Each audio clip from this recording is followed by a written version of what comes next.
오늘 말씀은 여호수아 9장에 있는 말씀입니다. 우리가 이제 여호수아 8장을 보면 이스라엘 백성들이 세겜산 앞에 모여서 이제 제단을 쌓고 예배를 드린 후에 이스라엘 지파의 절반은 에발산 앞에 그리고 절반은 그리심 앞에 서서 축복의 말씀과 그리고 저주의 말씀이 다 선포되는 그런 언약의 갱신의 장면을 보았습니다. 그 다음에 일어난 일이 오늘 9장의 말씀입니다. 이 가나안 땅에 사는 모든 족속들이 이스라엘 백성들이 여리고와 그리고 아이 성을 정복하였다는 그 소리를 듣고 우리가 한 마음 한 뜻으로 이스라엘 이 족속들과 우리가 결사항전을 하자라는 그런 각오를 다집니다. 그런데 거기서 이제 배신하는 배신자들이 생깁니다. 그 배신자들이 오늘 9장에 나오는 이제 기브온 사람들입니다. 다른 사람들은 다 우리가 이스라엘과 맞서 싸우자라고 생각을 했는데 이 사람들만이 다른 생각을 합니다. 이 사람들은 이제 거짓으로 멀리서 오는 것처럼 꾸며서, 그래서 바로 옆에 있는데 아주 멀리서 오는 것처럼 옷도 다 누더기 된 옷을 입고 신발도 다 헤어져서 떨어지는 신발을 신고, 그리고 이제 빵도 마르고 곰팡이 난 빵, 그리고 포도주도 이 포도주 가죽 부대도 다 낡아서 뭐 터지기 일보 직전에 그렇게 이제 속여서 저 먼 나라에서 우리가 왔습니다 라고 속여서 이 이스라엘 백성들과 평화 조약을 이루게 됩니다. 그런데 이제 3일이 지난 후에 이스라엘이 깨닫게 되죠. 속았구나. 바로 우리 옆에 있는 애들이네. 그러나 이미 엎질러진 물입니다. 그래서 이 기브온 사람들이 이스라엘과 하나님의 집을 위해 나무를 패며 물을 깃는 자가 되는 저주를 받는 것으로 끝을 내게 됩니다. 이제 오늘 이 기브온 사람들이 어떻게 보면 나머지 가나안 사람들의 입장에서 보면 배신자잖아요. 배신자. 근데 왜 이 사람들이 그들을 배신하고 이스라엘 사람들 앞에 가서 항복을 했는지, 이것을 통하여서 우리에게 주시는 하나님의 은혜가 무엇인지를 한번 같이 나누겠습니다. 먼저 우리가 이 기브온 사람들을 통해서 알아야 되는 것은 우리는 죽을 수밖에 없다는 것을 알아야 합니다. 이 기브온 사람들이 왜 이스라엘 백성들과 평화 협정을 맺으려고 그렇게 속임수를 써가면서까지 애를 썼는지 24절을 보면 알 수가 있습니다.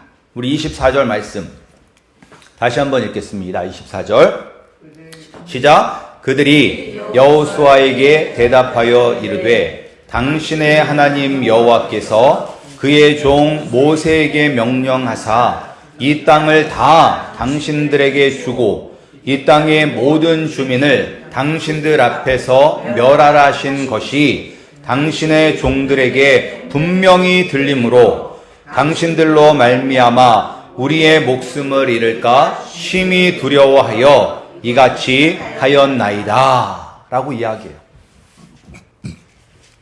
무엇 때문에 심히 두려워서 이렇게 했대요? 죽을까봐, 목숨을 잃을까봐 두려웠다는 것이죠. 이 사람들은 어제 알았던 것 같아요. 이집트에서 탈출할 때부터 하나님은 가나안 땅에 사는 족속들과 언약을 세우지 말고 쫓아내라고 명령을 하셨어요. 가나안 땅을 정복하기 이전부터.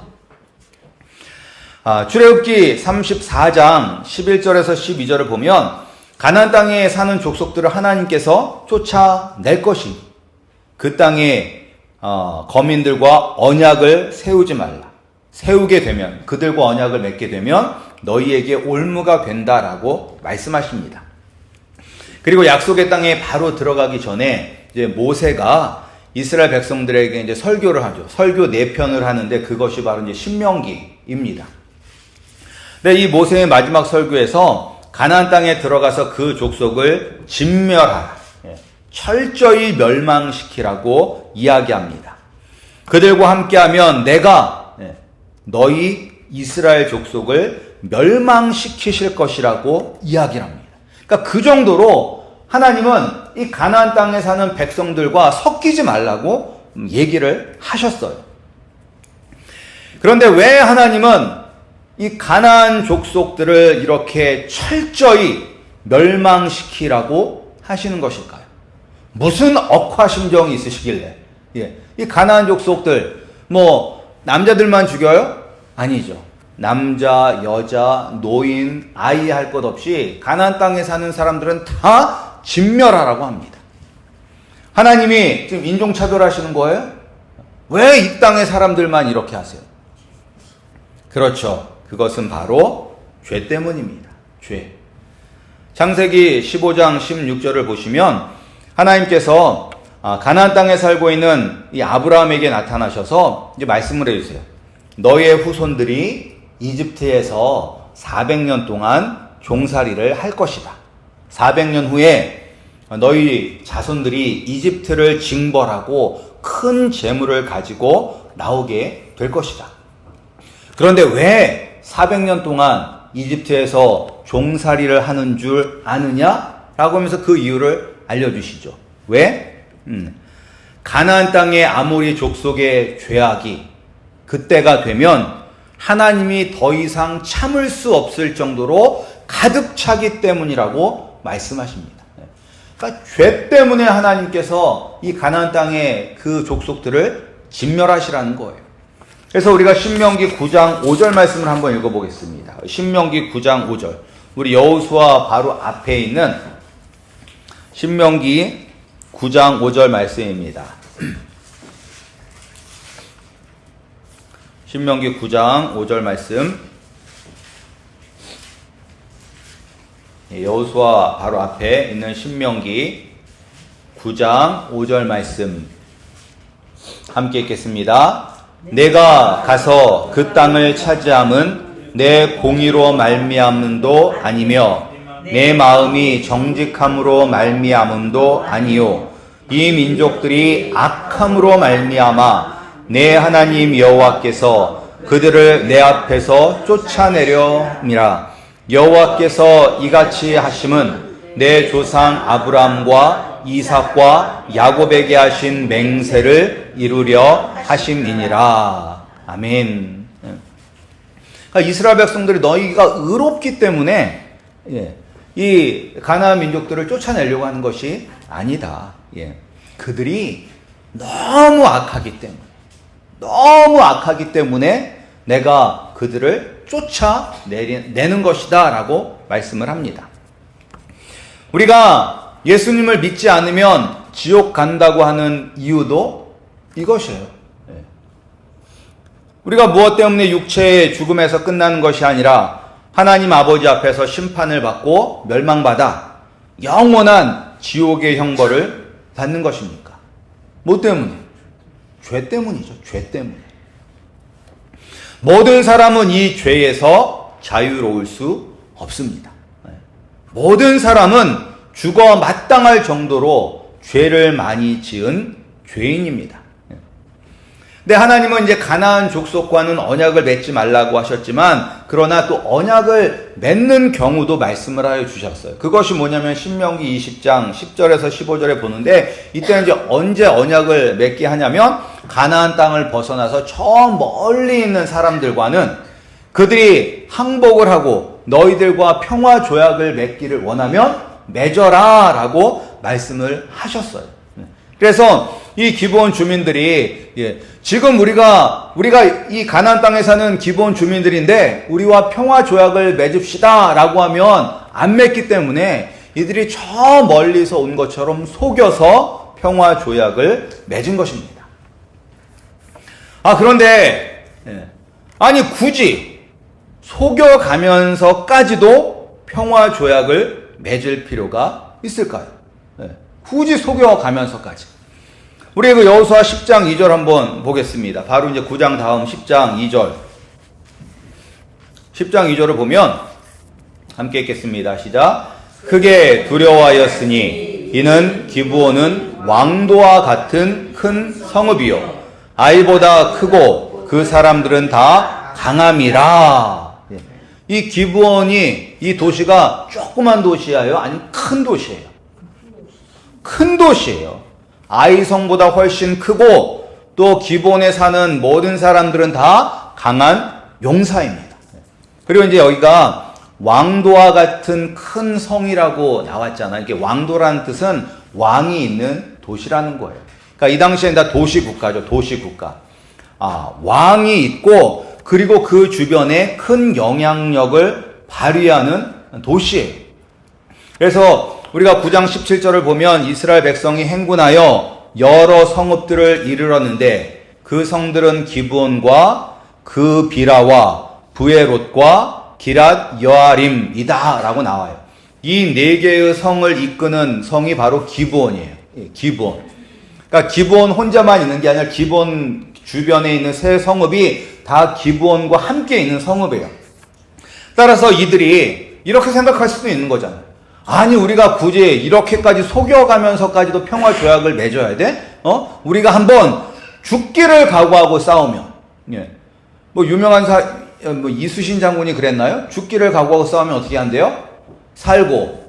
살고자 하면 죽는다. 그러니까 이 사람들이 우리가 죽기를 각오하고 싸우면 이기지는 못할 망정 혹시 우리 성은 지킬 수 있지 않을까라는 그런 생각을 할 수도 있지 않을까요? 지금 이 사람들이 평화 조약을 속여서 얻었다는 것 때문에 저주를 받아서 어떤 사람들이에요? 영원히 나무를 베고 물을 깃는 종으로 살아가게 됩니다. 이렇게 사느니, 내가 남의 집 하인으로 사느니 차라리 남자답게 용맹한 용사답게 싸우는 것이 더 좋겠다라고 생각할 수 있지 않을까요? 그러나 기브온 주민들은 알았습니다. 이 싸움에서 자신들이 절대 이길 수 없다는 것을. 이들은 하나님은 말씀대로 반드시 이루시는 분이라는 것을 알았습니다. 우리가 이제 이렇게 사람들과 관계를 맺다 보면 뭐 싸움을 잘해서 무서운 것이 아니라 무서운 사람들이 있잖아요. 맨날 한다고 하면서 안 하는 사람이 무서워요? 아니면 한다 하면 반드시 하는 사람들이 무서운 사람들이에요? 한다 하면 하고 하는 사람들은 무서운 사람들이에요. 그런 분들은 뭐가 돼도 될 사람들이죠. 근데 그것처럼 하나님은 하신다 하시면 반드시 하시는 분이에요. 그래서 이사야 55장 10절 11절에 보면 뭐라고 나오냐면 이는 비와 눈이 하늘로부터 내려와 그리로 되돌아가지 아니하고 땅을 적셔서 소출이 나게 하며 싹이 나게 하며 파종하는 자에게는 종자를 주며 먹는 자에게는 양식을 줌과 같이 내 입에서 나가는 말도 이와 같이 헛되이 내게로 되돌아오지 아니하고 나의 기뻐하는 뜻을 이루며 내가 보낸 일에 형통함이니라 라고 말씀하십니다. 하나님의 입술에서 나간 말씀은 반드시 이루어져요. 신명기 우리가 읽었던 말씀에서도 하나님께서 이스라엘 때문에 내가 가나안 족속을 내쫓는 것이 아니라 그 땅의 죄 때문에 내가 그 땅의 사람들을 다 쫓아내 버릴 것이다. 이같이 하는 것은 내가 아브라함과 이삭과 야곱에게 하신 맹세를 이루려 하심이니라 라고 말씀하셨어요. 하나님은 말씀하시면 반드시 이루세요. 하나님은 빈말하시는 분이 아니야. 빈말하시는 분이. 할 수 없는 일을 할 수 있다고 허풍을 치는 분들도 아닙니다. 근데 우리는 어때요? 허풍도 치고 이렇게 비즈니스 하시는 분들은 약간 좀 허풍을 치시죠? 그리고 이제 빈말도 막 하잖아요. 우리 한국 사람들이 하는 제일 큰 빈말이 언제 한번 밥 한번 같이 먹자. 이거를 고지고대로 믿고서 그래서 언제 먹을 건데? 라고 하면 이상한 사람 되는 것처럼 그냥 언제 한번 만나서 밥 한번 먹자. 지나가는 말로 하는 거잖아요. 그렇게 하는 것이. 근데 하나님은 하신다고 하시면 반드시 하시고 하나님이 이루신다고 하면 반드시 이루십니다. 기브온 사람들은 이것을 알았어요. 어떻게 알았냐면 하나님이 하신 일들을 들었기 때문입니다. 우리 오늘 보면 우리 또 여호수아 9장 9절에서부터 10절 말씀 함께 읽겠습니다. 여호수아 9장 9절에서 10절입니다. 여호수아 9장 9절에서 10절. 이 사람들이 왜 이제 나왔는지 우리가 알 수가 있어요. 시작. 그들이 여호수아에게 대답하되 종들은 당신의 하나님 여호와의 이름으로 말미암아 심히 먼 나라에서 왔사오니 이는 우리가 그의 소문과 그가 애굽에서 행하신 모든 일을 들으며 또 그가 요단 동쪽에 있는 아모리 사람의 두 왕들 곧 헤스본 왕 시온과 아스다롯에 있는 바산 왕 옥에게 행하신 모든 일을 들었음이니이다. 이 사람들은 이것만 들은 것이 아니라 여리고성이 무너진 것도 알았고 아이성이 무너진 것도 알았잖아요. 그러니까 이 말씀을 보면 우리가 듣는 것이 참 중요하다는 것을 알 수가 있습니다. 구원은 믿음에서 나오는데 이 믿음이 어디에서 생기냐? 들음에서 생기죠. 들음. 기본 사람들은 하나님이 하신 일들을 들었기 때문에, 그리고 하나님의 놀라운 능력이 저 멀리 우리랑 상관없는 지역에서 나타나는 것이 아니라 바로 자신들과 함께 가나안 땅에서 살았던 여리고 그리고 아이성에서 나타난 것을 보고 들었기 때문에 하나님은 반드시 말씀대로 우리를 멸망시키실 것이라는 것을 알았습니다. 그래서 차라리 저주를 받아서 종이 될지언정 그래도 살아야 한다라는 생각을 한 것입니다. 살아야 한다. 왕으로 살던 사람이 하인이 된다면 실패한 인생처럼 생각이 될 수 있습니다. 그런데 이제 하인도 어느 집 하인이냐가 또 중요하겠죠. 하인이라도 어느 집 하인인가. 이스라엘의 위대한 왕인 다윗은 왕으로 사는 것보다 문지기로 사는 것이 더 좋다고 고백합니다. 어느 집 문지기? 하나님의 집, 하나님의 성전. 그래서 시편 84편 10절을 보면 다윗이 이렇게 노래를 하잖아요. 주의 궁정에서의 한 날이 다른 곳에서의 첫날보다 나은즉 악인의 장막에 사는 것보다 내 하나님의 성전 문지기로 있는 것이 좋사오니. 하나님과 함께하는 것이 가장 행복한 일이기 때문에 하나님이 거하시는 성전에 내가 하나님과 함께 살 수 있다면 하찮은 문지기일지라도 나는 이 세상에서 가장 행복한 사람입니다. 라고 다윗은 고백하고 있습니다. 우리가 내 인생의 왕은 나다! 라고 생각하고 내 마음대로 살고 하나님과 상관없이 마음껏 살다가 영원한 죽음의 형벌을 받는 것보다 하나님의 종이 되는 것이 훨씬 낫습니다. 그것이 바로 사는 길입니다. 기본 주민들은 살았어요? 아니면 죽었어요? 그래서 살았잖아요. 여호수아에게 갔더니 살았어요. 근데 여호수아의 뜻이 무엇이죠? 하나님은 구원자시다. 근데 진정한 구원자는 누구세요? 예수님이죠. 예수님. 그러니까 여호수아와 예수님의 이름은 똑같은 뜻이에요. 그러니까 똑같은 이름인데 여호수아는 히브리어로 그리고 예수님은 이게 헬라어로 같은 이름이에요. 같은 이름. 예수님이 왜 이 땅에 오셨습니까? 왜 오셨어요, 예수님? 이 땅에 관광 오셨어요? 죽으러 오셨잖아요. 왜 죽으러? 죄인을 구하기 위해서. 죄인을 구원하기 위해서. 예수님만이 유일한 길이시며 진리시며 생명이십니다. 예수님 앞에 나가는 것이 바로 회개입니다. 그러니까 우리가 예수님 앞에 나가야 돼요. 나가서 항복해야 돼요. 항복해야 돼요. 그리고 우리가 오늘 이 말씀을 보면 회개하는 사람들의 자세가 어때야 하는지 기본 사람들이 잘 보여주고 있어요. 회개하는 사람들의 자세. 그 25절을 보시면 이 사람들이 이렇게 이야기해요.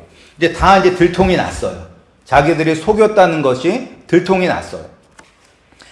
그랬더니 뭐라고 이 기본 사람들이 이야기하냐면 보소서 이제 우리가 당신의 손에 있으니 당신의 의향에 좋고 옳은 대로 우리에게 행하소서 한지라. 그러니까 이 사람들이 이렇게 속에서 화친을 맺었다고, 야, 우리 화친 맺었잖아. 그러니까 우리 살려줘야 되는 거 아니야? 이렇게 막 따지고 그런 게 아니잖아. 여전히 이스라엘 백성의 자비를 바라고 선처를 바랄 뿐입니다.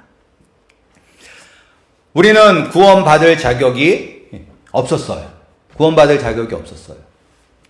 우리가 여전히 죄를 사랑하고 죄를 짓는 그때에 하나님께서 우리를 사랑하셔서 우리가 죽어야 할 그 자리에 우리를 대신하여 예수님을 세우시고 예수님을 죽이셨습니다. 누구도 자신의 죄의 값을 치를 수 없습니다. 다 가나안 족속처럼 전멸당해야 해요.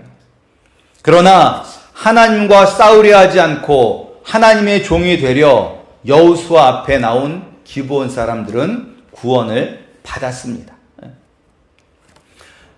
이들이 구원을 받을 때 뭘 주장하지 않았어요. 여전히 자신들을 살리느냐 죽이느냐의 칼은 나에게 있는 것이 아니라 이스라엘에게 있다는 것을 알았어요.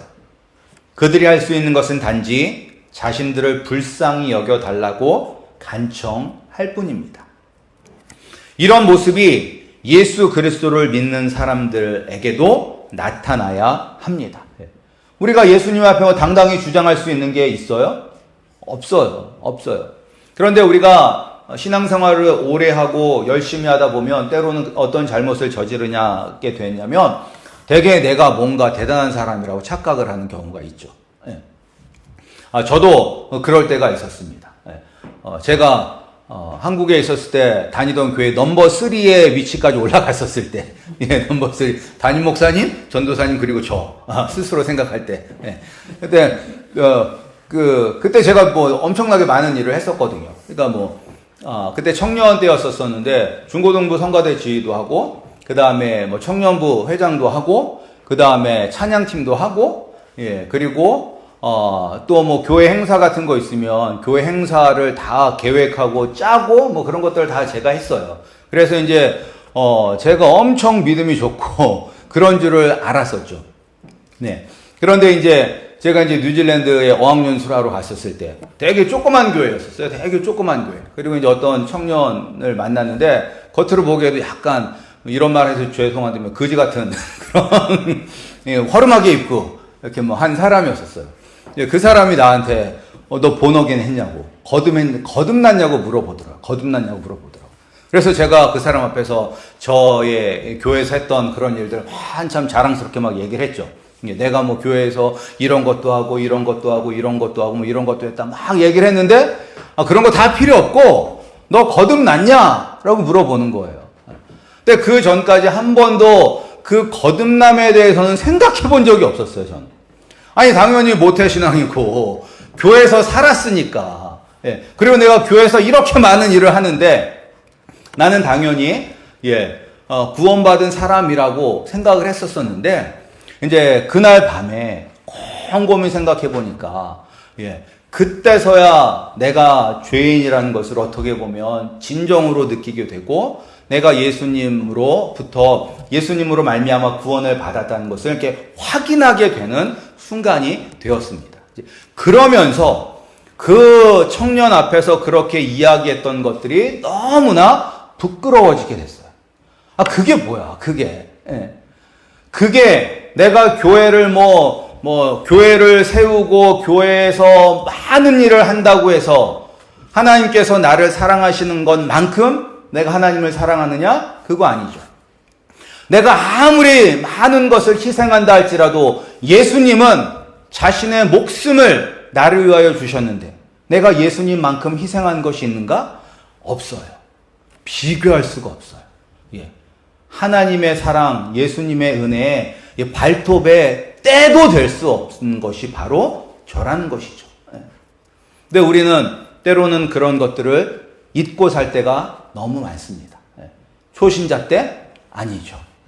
신앙생활을 오래 하면 오래 할수록 그런 위험에 빠질 때가 너무 많습니다.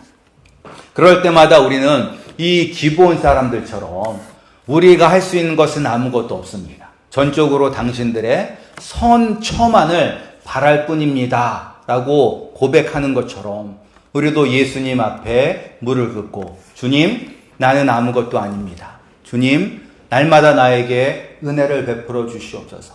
내가 할 수 있는 것은 아무것도 없습니다. 주님의 은혜가 아니면 나는 살 수 없는 불쌍한 영혼입니다. 라고 날마다 고백해야 되는 것입니다.